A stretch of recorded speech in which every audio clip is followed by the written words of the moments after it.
pequeño, lo va a ampliar en la profesionalización. Desactivado el ejército como instrumento de sublevación, el presidente se empeña en profesionalizarlo. A la compra de armamento moderno se añade la creación de escuelas y organismos castrenses como la Escuela Militar de Aspirantes, la Escuela de Esgrima y Gimnasia, la Comisión Geográfico Exploradora, el Escuadrón de Gendarmes del Ejército y el Cuerpo Especial del Estado Mayor. Porfirio Díaz se va a encargar de profesionalizar al Ejército Federal a través de la educación, va a fortalecer muchísimo la educación, va a mandar a muchos jefes y oficiales al extranjero, a colegios en Europa, en los mismos Estados Unidos, sobre todo en Europa, para que aprendan, se profesionalicen y regresen y traigan toda esa experiencia. Entre los aspectos que van a destacar esta profesionalización del ejército porfirista, va a destacar indudablemente el colegio militar en Chapultepec. ¿Por qué? Porque se van a formar a los cuadros de oficiales que requiere el ejército, pero estos oficiales van a estudiar ahí a lo largo de 8 años la carrera de ingeniero y la carrera de oficial de Estado Mayor, lo que va a permitir que se empiece a hablar de la época de oro del colegio militar en la época del porfiriato. Apoyado en su ejército, el gobierno de Díaz reconstruye al país a lo largo de más de 30 años de paz. La educación avanza al tiempo en que la agricultura y los negocios florecen. Los trenes comunican poco a poco el territorio nacional y las ciudades son embellecidas y dotadas de servicios urbanos. No se trata, sin embargo, de una paz sin peligro o sobresaltos. Es aquí donde el Ejército Federal debe cumplir su función.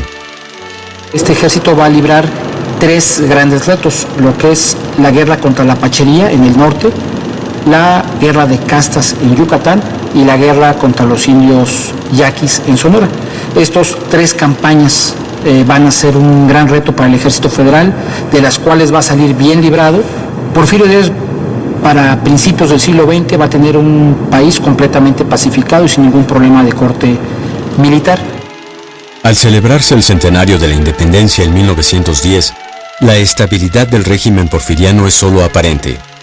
La paz y el progreso de unos pocos mexicanos se han conseguido a costa del sufrimiento de una gran mayoría que se halla dispuesta a sublevarse. El general Díaz tiene ya 80 años y con él ha envejecido también su ejército. Tenemos generales sumamente grandes de edad y eso va a provocar que cuando estalla el gran reto del Ejército Federal, que es enfrentar la Revolución Mexicana, sus cuadros de mando sean cuadros de mando viejos, débiles en este sentido. El descontento contra el régimen se reúne en torno a la figura de un empresario y político coahuilense, Francisco I. Madero. En todo el país, pero especialmente en el norte, la revolución maderista se pone en marcha. Esta gente del norte que realiza la revolución maderista y posteriormente va a participar en la revolución constitucionalista tiene una gran tradición guerrera. No hay que olvidar que específicamente el estado de Chihuahua enfrentó las famosas guerras apaches de mediados del siglo XIX y fines del siglo XIX. De ahí que los jóvenes que realizan la revolución mexicana son herederos de esta tradición. Vencido en el campo de batalla el Ejército Federal, disuelto el régimen porfiriano y exiliado el mismo general Díaz en Europa, don Francisco I. Madero accede a la presidencia de la República el 6 de noviembre de 1911. La revolución, sin embargo, apenas ha comenzado.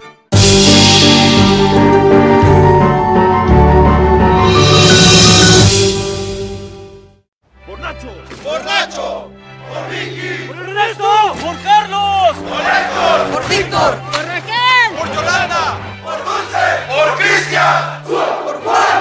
¡Por Paquito! La verdadera fuerza de nuestro ejército es la gente. Por eso nos esforzamos día con día, por cada uno de los mexicanos que sueñan con un mejor país, por el México que todos deseamos. Ejército y Fuerza Aérea Mexicanos, la gran fuerza de México. Un México seguro es un México fuerte. Gobierno Federal.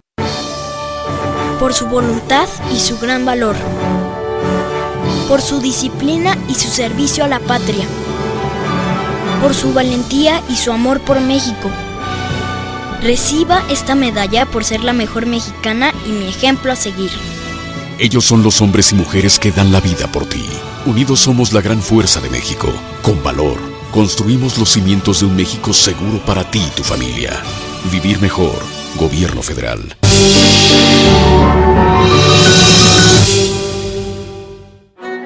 Desaparecida la dictadura del general Díaz, la situación del presidente Madero se complica por las rebeliones de Emiliano Zapata y Pascual Orozco.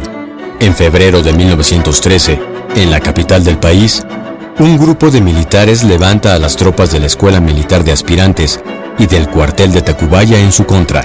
El comandante de la plaza, Victoriano Huerta, que debía defenderle, entra en trato con los rebeldes y le traiciona. Madero es finalmente asesinado y Huerta ocupa la presidencia de México. La mayor parte de las autoridades en el país, entre ellas el ejército, se pliegan al régimen huertista, pero no lo hace así el gobernador de Coahuila, Venustiano Carranza, quien desconoce al gobierno usurpador y convoca a una insurrección nacional a cargo de una nueva fuerza armada, el Ejército Constitucionalista. El Ejército Constitucionalista se crea por medio del decreto 1421 del 19 de febrero de 1913. Este decreto es de alguna manera promulgado por el Congreso del Estado de Coahuila cuando desconoce al régimen de Victoriano Huerta. Primero lo desconocen y al mismo tiempo se le dan facultades extraordinarias al gobernador de Coahuila, al ciudadano de aquel entonces, don Venustiano Carranza. Se le autoriza a conformar fuerzas armadas para regresar al orden constitucional. El 26 de marzo de 1913, en el municipio de Ramos Arizpe, Coahuila, un grupo de militares emitió un manifiesto a la nación, el Plan de Guadalupe, el cual nombra a Venustiano Carranza como jefe máximo del Ejército Constitucionalista. Este documento, a la postre, daría origen al Ejército Mexicano actual. Aunque el mando político del Ejército Constitucionalista es reservado a Carranza, los mandos militares recaen en el general Álvaro Obregón, que comanda el Ejército del Noroeste, el general Pablo González, al frente del Ejército del Noreste, y en un audaz exbandolero de nombre Francisco Villa, al mando de una tropa que se hará legendaria, la División del Norte. En el caso del Ejército del Noreste y del Noroeste están conformados por gente de clase media, que trae una característica, es su nivel social, y buscan un proyecto de clase mediero, mientras que el Ejército de la División del Norte está conformado por jornaleros, por pequeños rancheros, digamos que es gente de origen popular, como lo es su propio comandante, el general Francisco Villa, ¿no?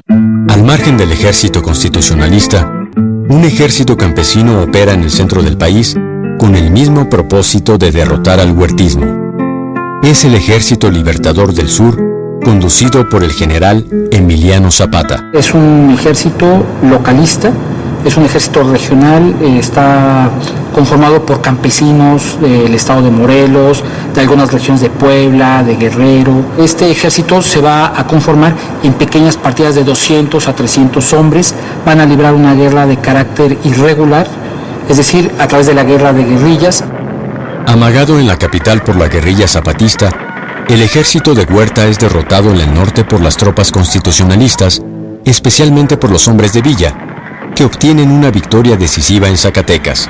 Por su parte, el general Obregón, en su avance por la costa del Pacífico, no vence solamente, sino que escenifica en el puerto de Guaymas la primera batalla aeronaval de la historia, cuando el biplano Sonora, piloteado por el capitán Gustavo Salinas Camiña, bombardea el cañonero Guerrero.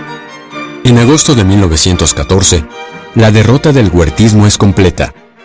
Con la firma de los tratados de Teoloyucan, el Ejército Constitucionalista no solo devuelve al gobierno la legitimidad que ha perdido, sino que cambia la historia del ejército mismo. Primeramente, va a ser un ejército de extracción popular. Esto es muy significativo porque explica de alguna manera la raíz del actual ejército mexicano y nos dice por qué el ejército mexicano hoy en día es un ejército popular. Por otra parte,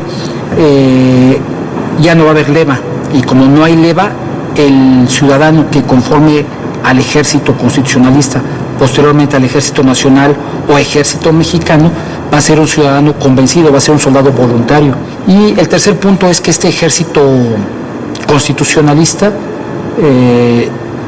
va a retomar la tradición del ejército federal, pero a nivel de textos, a nivel de doctrina. Va a retomar toda la doctrina del ejército federal, sus leyes, sus reglamentos, su doctrina, pero la va a adaptar al nuevo ejército constitucionalista y al